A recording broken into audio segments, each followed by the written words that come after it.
¿Qué tal, jóvenes? Muy buen día. Bienvenidos a un nuevo video. That little mouse, 'cause I'm an albatross. I'm an albatross. ¿Qué tal, jóvenes? Muy buenas tardes. Bienvenidos a una nueva clase y a un nuevo bimestre. El día de hoy pues vamos a comenzar con el primer tema de este último bimestre.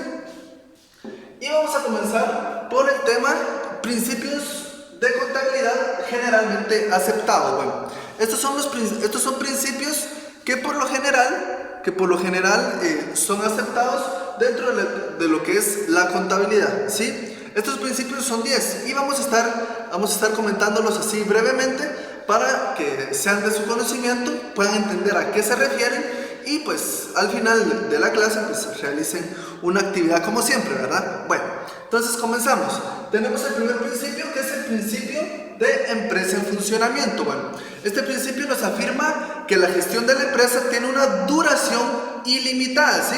Por lo que los principios contables restantes no irán encaminados a valorar los activos y el valor del patrimonio de la empresa, como si estos fueran a ser vendidos de un modo total o parcial. Es decir, la contabilidad es consecutiva, ¿sí? Va siempre, ¿sí? Va siempre, siempre y cuando la empresa esté en funcionamiento, tal y como su nombre lo indica, ¿verdad? El nombre del principio. También tenemos el principio de prudencia. Bueno, ¿qué es el principio de prudencia? Este principio afirma que solo deberán contabilizarse los beneficios realizados a la fecha del cierre del ejercicio. Un ejercicio contable, para quienes quieran anotar ahí, comienza un ejercicio ordinario contable, comienza desde el 1 de enero y finaliza el 31 de diciembre del mismo año, ¿verdad? Obviamente. Este es un mismo ejercicio contable o un mismo periodo fiscal. Le voy a poner año contable. Le voy a poner. Esto es como un dato extra, ¿sí? Para que quieran anotar. Ahí está. Bueno. Entonces, el principio de prudencia les decía que afirma que solo se deberán contabilizar los beneficios que son realizados a la fecha del cierre del ejercicio, ¿sí? Sin embargo, lo que son las pérdidas, aunque no sepamos de cuánto se trate y aún sin ser ciertas, se van a contabilizar desde que se considere que se pueden producir estas pérdidas, ¿sí? A esto se refiere el principio de prudencia. También tenemos el principio de registro, ¿sí? ¿A qué se refiere el principio de registro? Bueno, este principio de registro nos establece que los hechos económicos se deben registrar cuando nazcan ya sean los derechos o las obligaciones, es decir, cuando existan activos o pasivos, ¿verdad? Que dichos hechos originen. Cuando no se trate de una transacción de la misma empresa o de la empresa para otra empresa, o sea, de la empresa en la que estamos hacia otra empresa, nosotros debemos registrar el hecho o la cuenta, ¿verdad? Siempre hay que registrarlo. Vamos ahora con el principio del precio de adquisición. Bueno, este principio exige que todos los bienes y derechos se contabilicen por su precio de adquisición, ¿sí? Es decir, los vamos a contabilizar por el precio en que fueron adquiridos, ¿sí? O por el costo en que hayan sido producidos, ¿sí? Ya sea que estemos comprando mercaderías o que estamos produciendo mercaderías, ¿sí? A grandes rasgos a eso se refiere este principio.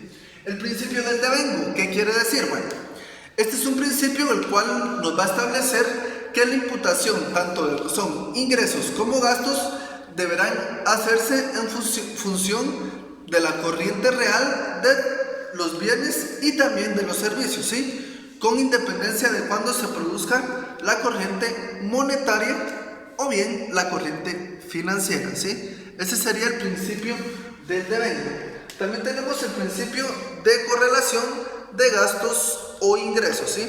Este principio, pues, vamos a platicar también un poquito de este principio. Nos indica que se afirma que el resultado del ejercicio va a estar constituido por los ingresos de dicho periodo, ¿sí? Menos los gastos del mismo periodo, ¿sí? Muy a grandes rasgos, eso significa el principio de correlación de gastos e ingresos. Usted establece cuáles son los ingresos y también en otra parte cuáles son los gastos, ¿verdad? Ese sería el principio de correlación de gastos e ingresos. Vamos con el séptimo, el principio de no compensación. Bueno, el principio de no compensación, déjenme comentarles que es un principio que impide que se equilibren las partidas del activo y del pasivo del balance, ni la de los gastos ni de los ingresos, ¿sí? Que integran la cuenta de pérdidas y ganancias. ¿Por qué razón? Porque pues obviamente nunca van a ser iguales los gastos y los ingresos, ni el activo ni el pasivo, ¿verdad? Entonces no se pueden equilibrar, ¿verdad? Sí se deben cuadrar obviamente, pero no se pueden equilibrar, ¿verdad? Ese sería el principio de no compensación. Tenemos ahora el principio de uniformidad. Bueno, el principio de uniformidad, ¿a qué se refiere? Bueno, este nos dice que se establece que una vez adoptado un criterio para la aplicación de lo que son los principios contables, deberá mantenerse dicho criterio a lo largo del tiempo hasta que se alteren los supuestos que motivaron a la elección del criterio en cuestión. Es decir, si nosotros tenemos una forma de trabajar la contabilidad, pues esa forma es la que tenemos que mantener a lo largo del tiempo, a excepción de que se vaya a transformar la contabilidad muy gravemente, ¿verdad? Y cambiemos de método, pero no podemos estar cambiando cada semana, cada mes, ¿sí? A eso se refiere el principio de uniformidad. Vamos con el principio de importancia relativa. Bueno, el principio de importancia relativa nos sostiene que podrá admitirse la no aplicación estricta de algunos principios contables, dice, siempre y cuando la importancia relativa en términos cuantitativos de la variación que tal hecho produzca tenga una trascendencia escasa. ¿Qué quiere decir esto? Que algunas veces no vamos a aplicar algunos de los principios contables por el motivo de que nos favorezca más y que la importancia de no aplicar este principio pues no sea muy importante para la contabilidad de la empresa, ¿sí? A eso se refiere. Y el último, que es el principio del principal objetivo, nos dice que la imagen fiel consiste en que, en caso de conflicto entre los principios contables que son obligatorios, deberá prevalecer el que mejor conduzca a que las cuentas anuales expresen la imagen fiel del patrimonio. Es decir, que si hay contradicción o hay cierto choque entre alguno de estos principios, se debe de aplicar el que más le convenga a la empresa y refleje mejor la situación de la misma. Bueno, entonces hasta ahí ha llegado nuestra clase de hoy. En la guía pues va a ir un poquito más de concepto de lo que les acabo de explicar, no se preocupen.